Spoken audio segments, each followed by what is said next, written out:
Tenemos algo claro desde el principio, justo al salir del salón. Un verdadero tiroteo del lejano oeste no era un ballet coreografiado de balas.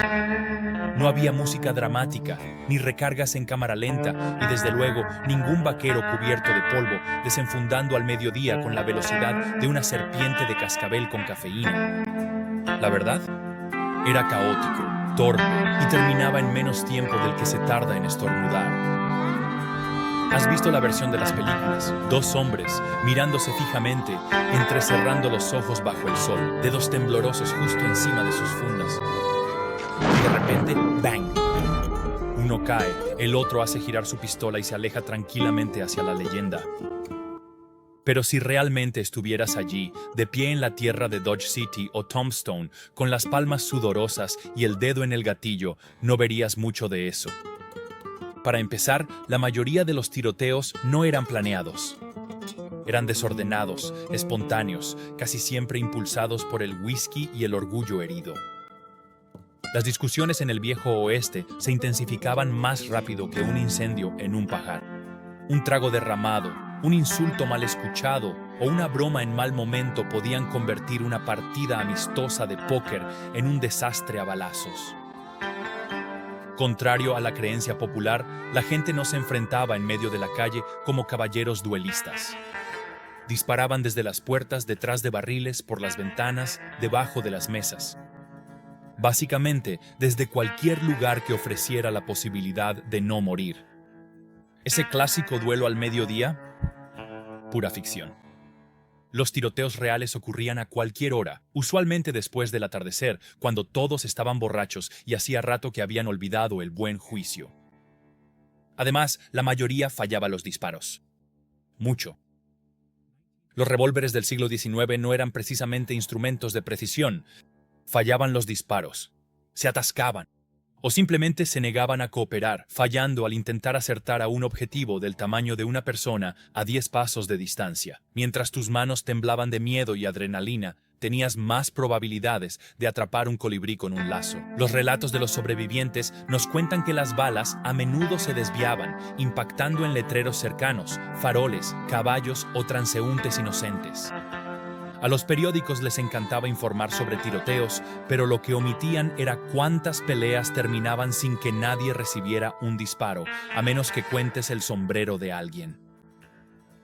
¿Y si alguien sí recibía un disparo? Los resultados eran espeluznantes. No eran heridas limpias como en las películas. Un calibre .44. Una bala de plomo de ese calibre en el abdomen no solo te derribaba, sino que convertía tus entrañas en sopa. Sin medicina adecuada, una sola herida podía significar días de gritos, infección y un funeral que olía a whisky y arrepentimiento. Hablemos del equipo. El icónico revólver Colt de acción simple, también conocido como The Peacemaker, no era de dotación estándar. No era para cualquier vaquero con una cuenta pendiente. Era caro. Uno decente podía costar más que un caballo. Eso lo convertía menos en una necesidad y más en un símbolo de estatus. La mayoría de la gente llevaba lo que podía permitirse. Pistolas de avancarga, Derringers, armas de excedente militar gastadas o ese tipo de revólver que hacía clic cuando realmente necesitabas que hiciera bang. ¿Y recargar? Olvídalo. Los revólveres tenían 6 disparos, pero la mayoría de los tiradores solo cargaban 5. ¿Por qué? Porque apoyar el martillo sobre una recámara vacía evitaba que el arma se disparara accidentalmente si recibía un golpe. Eso significaba que tenías 5 intentos para acertar antes de quedarte haciendo clic frente a tu oponente como un mapache confundido. Si necesitabas recargar en medio de una pelea, probablemente ya estabas muerto. Los verdaderos pistoleros no recargaban durante los tiroteos. Huían. Se lanzaban detrás de una cobertura o usaban la culata del revólver como un garrote. No existían los cargadores rápidos y los cartuchos de pólvora negra no eran precisamente fáciles de usar bajo presión. Tropezabas con las balas sueltas, las dejabas caer en la tierra mientras alguien intentaba convertir tu columna en un sistema de ventilación. Y el ruido lo suficientemente fuerte como para hacerte vibrar los dientes. Un solo revólver disparado en un salón angosto podía dejarte los oídos zumbando durante horas. Ahora imagina a 4 o 5 personas disparando al mismo tiempo, en un espacio cerrado lleno de madera, espejos, techos de hojalata y pánico. No era un tiroteo, era una tormenta hecha de pólvora y gritos. Y recuerda esto, estos pueblos estaban hechos de madera. Madera vieja, seca, crujiente, lista para arder.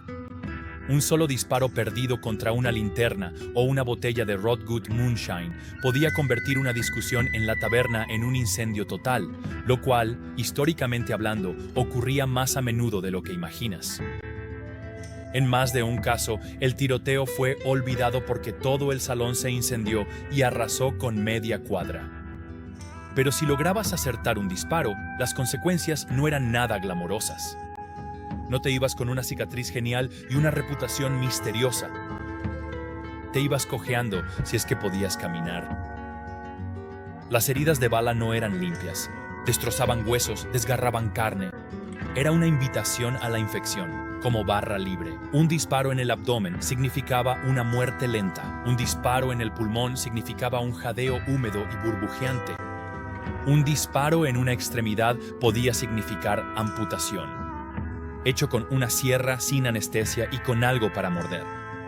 Sobrevivir a un tiroteo no te convertía en un héroe. Te convertía en una demanda esperando suceder. Si el sheriff no te arrestaba por asesinato, el primo de alguien podía emboscarte al día siguiente. La justicia del viejo oeste a menudo se servía en frío y casi siempre con otra bala. Entonces, ¿quién era realmente el que hacía todos esos disparos? Desmintamos otro mito. La mayoría de los pistoleros no eran forajidos profesionales ni sheriffs legendarios con pistolas grabadas y pasados tortuosos. Eran cantineros, granjeros, herreros, jugadores, cobradores de deudas y de vez en cuando el tipo que acababa de perder demasiado en el póker. Nombres famosos como Billy the Kid y Wild Bill Hickok eran la excepción, no la regla. El pistolero promedio era simplemente un tipo con mala suerte, peor juicio y acceso a un arma de fuego. ¿Y los agentes de la ley? No siempre eran los buenos. Muchos sheriffs eran elegidos no por su heroísmo, sino porque podían beber más que la competencia y tenían la decencia de disparar fuera de los límites del pueblo. Algunos hacían doble trabajo como cazadores de recompensas. Algunos manejaban redes de protección, otros se metían en tiroteos ellos mismos y luego redactaban el informe del incidente a su favor. Tomemos como ejemplo el infame tiroteo en el OK Corral. Duró 30 segundos. 30 segundos, eso es todo. Menos de medio minuto de gritos, pólvora, humo y disparos fallidos. Y sin embargo, se convirtió en uno de los eventos más mitificados de la historia del oeste. ¿Por qué? Porque tenía todo lo que le encantaba a los periódicos. Rencillas familiares, alianzas cambiantes, un pueblo dividido. Y un tiroteo que dejó a 3 hombres muertos y una reputación que resonó durante un siglo. Pero incluso en esa famosa pelea, las cosas no eran tan claras como las pintó Hollywood. Los buenos eran cuestionables. Los malos eran cuatreros borrachos, que puede que estuvieran armados o no. Los testigos se contradecían entre sí. Los tribunales no pudieron ponerse de acuerdo sobre quién disparó primero. Y cuando se disipó el humo, todos los involucrados tenían suficientes problemas legales como para llenar una alforja. La verdad es que la mayoría de los pueblos del lejano oeste tenían más demandas judiciales que tiroteos.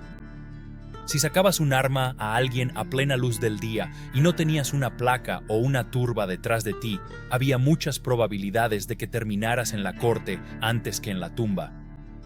Y aún así, los tiroteos seguían ocurriendo. Rápidos, ruidosos y estúpidos. Un minuto estás discutiendo por quién se queda con la última habitación en la pensión. Al siguiente, estás disparando a lo loco contra un hombre escondido detrás de un abrevadero. Los caballos relinchaban, los perros ladraban, los transeúntes inocentes se lanzaban al suelo para cubrirse y alguien inevitablemente recibía un disparo en el pie mientras intentaba escapar. La mitad de las veces nadie podía decir siquiera cómo empezó todo. Pero por Dios, siempre terminaba con un estallido. Ahora, hablemos del entorno. El escenario de un tiroteo promedio no era un pueblo fantasma fotogénico con bolas de paja y una iluminación perfecta. Era un desastre desordenado y apestoso. Ciudad Dodge olía a estiércol, whisky y malas decisiones. Lápida sepulcral, polvo, humo de armas y el leve olor de alguien que no se había bañado desde la administración de Lincoln. Las aceras de madera eran irregulares. Las calles estaban llenas de excrementos de caballo. Y si lloviera, felicidades. Ahora estabais teniendo un tiroteo en un pozo de barro. La visibilidad era pésima. Disparar en la oscuridad era como intentar enhebrar una aguja durante un terremoto. Las farolas eran escasas. Y la mayoría de los tiroteos ocurrían frente a los salones, donde la única iluminación provenía de un farol parpadeante o de una ventana que alguien olvidó cerrar. Si te disparaban, lo más probable es que nadie pudiera ver lo que había pasado hasta la mañana siguiente, cuando el enterrador arrastraba tu cuerpo fuera de un abrevadero. Y no olvidemos el clima. En el suroeste, a menudo hacía 100 grados a la sombra, que de todos modos no podías encontrar. En las Rocosas podía nevar en junio. Imagina intentar apuntar con un revólver de 6 tiros con los dedos congelados mientras estás parado con el lodo hasta los tobillos. Ahora imagina que estás borracho, porque la mayoría lo estaba. El whisky era más barato que el agua limpia y casi todos llevaban una botella escondida en el abrigo, lo que significa que para cuando alguien sacaba su arma ya veía doble y disparaba triple. Si a eso le sumas la mala alimentación, la deshidratación y cualquier bacteria que recogieran al beber agua de río llena de desechos de vaca, tenías la receta perfecta para un caos salvaje, impreciso y medio inconsciente.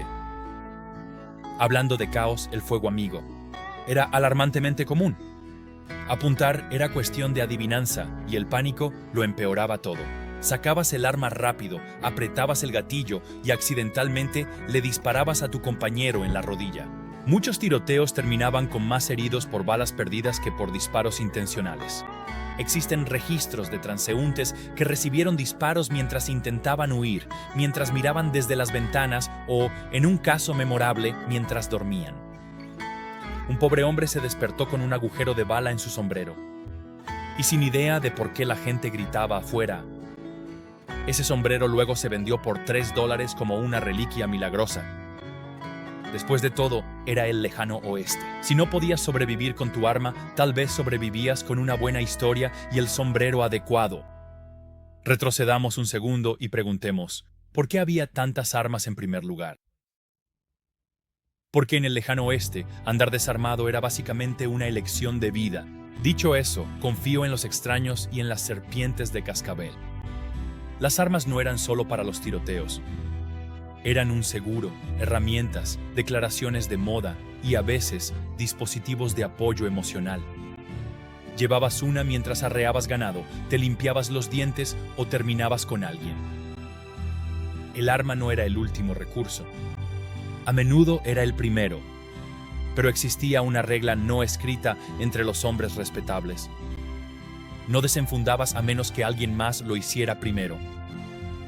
Desafortunadamente, lo de respetable era relativo, y lo de que alguien más lo hiciera primero a menudo se interpretaba como «me miró raro». El resultado: decenas de hombres muertos por cosas como bebidas derramadas, caballos prestados, partidas de cartas que salieron mal o, en un caso documentado, por tocar demasiadas veces la canción equivocada en la armónica. Y no creas que todos querían estar en un tiroteo.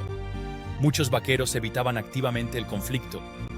Pero el código de honor, un conjunto laxo y mal definido de principios que cambiaba según el clima, exigía acción cuando tu nombre o tu hombría eran puestos en duda.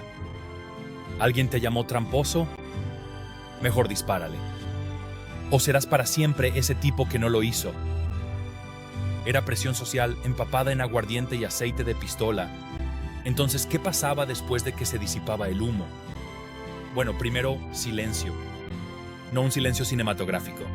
Solo un silencio atónito e incómodo. La gente parpadeando unos a otros sin saber si todo había terminado. O si alguien estaba a punto de reiniciar el tiroteo porque acababa de darse cuenta de que su sombrero se había arruinado. Si tenías la suerte de seguir respirando, tu primer movimiento no era celebrar. era revisarte para ver si tenías agujeros. A menudo, los hombres no se daban cuenta de que les habían disparado hasta que alguien les señalaba la sangre. La adrenalina le hacía cosas extrañas a la mente, como convencerte de que tu fémur destrozado era solo un calambre. Muchos se desangraban lentamente mientras insistían en que estaban bien. Los sobrevivientes usualmente se alejaban aturdidos o se desplomaban donde estaban. Los transeúntes salían arrastrándose de debajo de los carros. Los tenderos asomaban la cabeza por las ventanas destrozadas. Inevitablemente, alguien murmuraba, «Bueno, eso se salió de control». Y todos fingían que no se habían orinado detrás del piano. Luego llegaba la ley local, o lo que pasaba por ella. Si había un alguacil en el pueblo y seguía sobrio, se acercaba arrastrando los pies, se rascaba la cabeza y empezaba a poner orden en el desastre. Si le caías bien, era defensa propia. Si no, era asesinato en primer grado. De cualquier manera, probablemente alguien iba a terminar en la cárcel o saliendo del pueblo muy rápido. Porque si sobrevivías a un tiroteo, la verdadera diversión apenas comenzaba. El sistema legal. La justicia en la frontera era como un libro de elige tu propia aventura. Dependiendo del pueblo, el agente de la ley podía ser un sheriff de verdad. Un voluntario sin sueldo con una placa hecha de una lata. O simplemente el tipo más grande del pueblo que sabía leer. Si te arrestaban, podías enfrentarte a un juez que también era el barbero, el tendero y el único hombre del pueblo con una camisa limpia. Los juicios eran flexibles. Los testigos solían estar borrachos, desaparecidos o confundidos. Las pruebas incluían cosas como que parecía culpable y que su arma olía raro. Si le gustabas al pueblo, podías caminar libremente. Si no lo hicieran, bueno, espero que tuvieras un buen sombrero porque lo subastarían después del ahorcamiento. Y no olvidemos la venganza. La justicia no terminó en la horca ni en los tribunales. Un tiroteo rara vez era un evento que ocurría una sola vez. A menudo era simplemente el primer capítulo de una larga y sangrienta telenovela. Parientes, amigos y compañeros de copas se turnaban para ajustar cuentas. Podrías sobrevivir al tiroteo, pero ser emboscado una semana después mientras alimentabas a tu mula. Mientras tanto, la vida seguía. Los cuerpos eran arrastrados, a menudo por el enterrador, quien había estado observando todo el asunto mientras medía a las víctimas con la mirada. El negocio iba viento en popa y cobraba un extra por el servicio el mismo día. Las puertas llenas de agujeros de bala eran remendadas, el cantinero barría los vidrios rotos. Y al atardecer, todo parecía casi normal, salvo por las manchas de sangre y quizá un pianista menos. Y si crees que algo de esto te haría famoso, piénsalo de nuevo. A menos que un reportero de periódico estuviera cerca por casualidad, tu historia desaparecía entre las tablas del suelo del salón como el whisky derramado. La mayoría de los tiroteos no llegaban a los titulares, no se convertían en leyendas, simplemente pasaban a formar parte de la memoria susurrada del pueblo, contadas como advertencia de boca en boca. No bebas con Ellie. Una vez le disparó a un hombre por un brindis mal escuchado. Los verdaderos pistoleros del oeste no vestían abrigos negros ni tenían apodos llamativos. Estaban cansados, enojados, probablemente borrachos. Y en muchos casos eran muy malos tiradores. Ahora, hablemos de las personas que no se apuntaron al ballet de balas, pero que igual terminaron participando. Mujeres y niños. La mayoría de los pueblos fronterizos no eran guaridas de solteros sin ley. Estaban llenos de familias que intentaban llevar una vida normal entre tormentas de polvo y disentería. Y cuando empezaban los disparos, todos se agachaban. Las mujeres a menudo eran espectadoras, testigos o víctimas.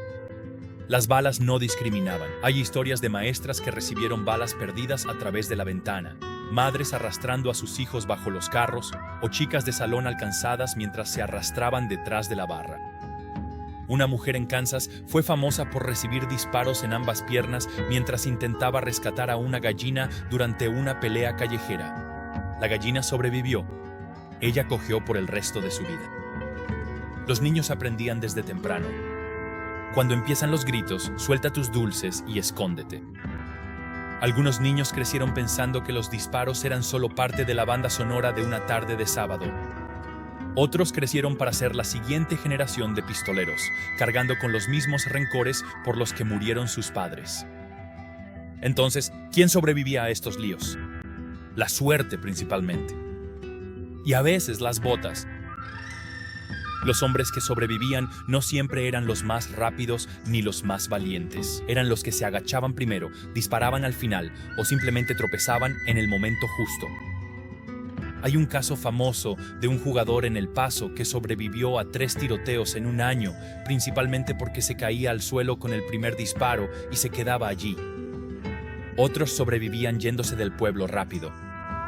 Los vaqueros que no querían morir por orgullo hacían las maletas y se marchaban antes de que llegara la siguiente ronda de venganza. Algunos cambiaban de nombre, se mudaban a 2 pueblos de distancia y de repente se convertían en hombres de negocios en vez de ser aquel tipo que mató a Charlie. Y unos pocos simplemente dejaron de llevar armas por completo.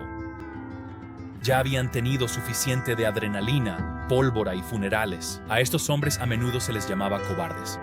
Pero, curiosamente, solían ser los que vivían más tiempo. Y cuando se acababan todas las balas y la sangre se limpiaba de las tablas del suelo, y la última botella de whisky se vaciaba. ¿Qué quedaba? No mucho. No había medallas. No había monumentos. Solo un pueblo un poco más silencioso. Un salón con un agujero más en la pared. Y alguien nuevo detrás de la barra que no hacía preguntas. La vida en el oeste seguía con la misma indiferencia polvorienta que antes de que empezaran los disparos. Porque al final, los tiroteos del lejano oeste no tenían que ver con la justicia ni el honor. Se trataban de ego, de mala suerte y de un montón de hombres que no supieron alejarse de una pelea en la que nunca debieron haberse metido. La verdadera tragedia no era quién moría. Era lo poco que eso cambiaba las cosas. Así que la próxima vez que veas a 2 vaqueros entrecerrar los ojos mientras pasa una bola de paja, recuerda, los tiroteos reales del lejano oeste eran breves, desordenados, ensordecedores y estúpidos. Acababan con carreras, amistades y vidas. No en cámara lenta, sino en 10 segundos de terror ciego y mala puntería. No había duelos al mediodía, no había saludos honorables, solo pedernal, fuego y miedo. Y si tenías mucha suerte podías irte caminando. Y tal vez beber hasta olvidar todo antes de que saliera el sol.